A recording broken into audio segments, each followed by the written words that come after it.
إنا لله وإنا إليه راجعون maantay oo ay taariikhdu tahay 24 December waxa garoonka aadan cadda airport laga soo dejiyay 12 dhalinyaro meydkooda kuwaas oo ay siday diyaaradda Air Force Qatar kuwaas oo ah dhalinyaradii dalkan 2 bilood ka hor looga qaaday tababar ciidan oo ay u fidinaysa dawladda Qatar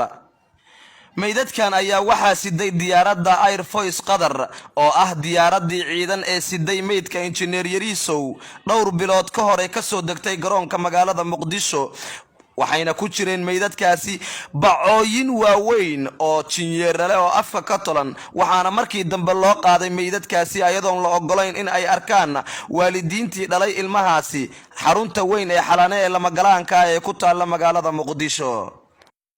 sidoo kale ila lagu kalsoon yahay ayaa si hoose iigu xog waramay waxayna ii sheegeen in dhalinyaradaasi ay u geeriyoodeen raashin sumaysan oo loo qaybiyay xero military oo ay kaga sugnaayeen wadanka Qatar qayba kamida waalidiintii dhalay caruurtii loo qaaday tababarka ay fidinayso dawladda Qatar oo lagu sheegay in lagu tababarayo dhalinyaradaasi qaarkoodna meydadkooda oo maanta laga soo dejiyay magaalada Muqdisho ayaa ii sheegay in markii ay ka tagayeen ay dhaheen la idinma ogolo taleefano ilaa inta aad tababarka ka soo dhamaysan doontaan halka dharka ay wataana laga reebay dharna lagu siiyay airportka gudihiisa arrintaas oo ay waalidiintu ii sheegeen in ay ka muujiyeen walaac shaki weyn iyo murugana ay ka qabeen markii ay baxayeen ilmahooda walow maanta qayba kamida shakigoodii uu soo baxay maadaama ay arkeen qayba kamida dhalinyaradaasi meydkooda oo si qarsoodiya looga soo dejinayo garoonka aadan cadda ee magaalada Muqdisho kadibna loo diiday dadkii ku baraarugay meydkaasi loona qaaday xarunta lama galaanka ee ku taala magaalada Muqdisho ee xalane saraakiil ka tirsan booliska Soomaaliya oo aan kula kulmay afaafka hore ee airportka aadan cadde irida laga galo ayaa ii xaqiijiyay in meydadkani laga keenay dalka Qatar ay yihiin dhalinyaradii 2 bilood ka hor laga qaaday caasimadda iyo gobolada dalka Soomaaliya loona qaaday tababar ay fidinayso dawladda Qatar iyo dawlado kale oo ka taageera dhismaha dalka Soomaaliya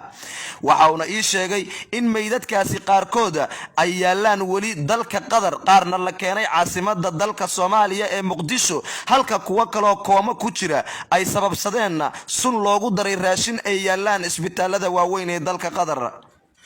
haddaba muwaadin haddii uu ku soo gaaro muuqaalkan waxaan ka codsanayaa in aad iga gaarsiiso guud ahaan shacabka Soomaaliyeed gaar ahaan dadkii dhalay dhalinyaradaasi oo qaarkood aan ka warqabin meydadka sida qarsoodiga ah looga soo dejiyo garoonka aadan cadde airport si ay uga raadsadaan ilmahoodii xubnihii ku lugta lahaa dirista ciyaalkaasi loo qaaday dalka Qatar oo maalinba koox la keenayo magaalada Muqdisho ayagoo meyd ah kadibna loo ogolayn in ay dadkoodii fiirsadaan laguna xareynayo xarunta lama galaanka ee xalane Abdi Xasan Xarago warbaahinta cadaaladda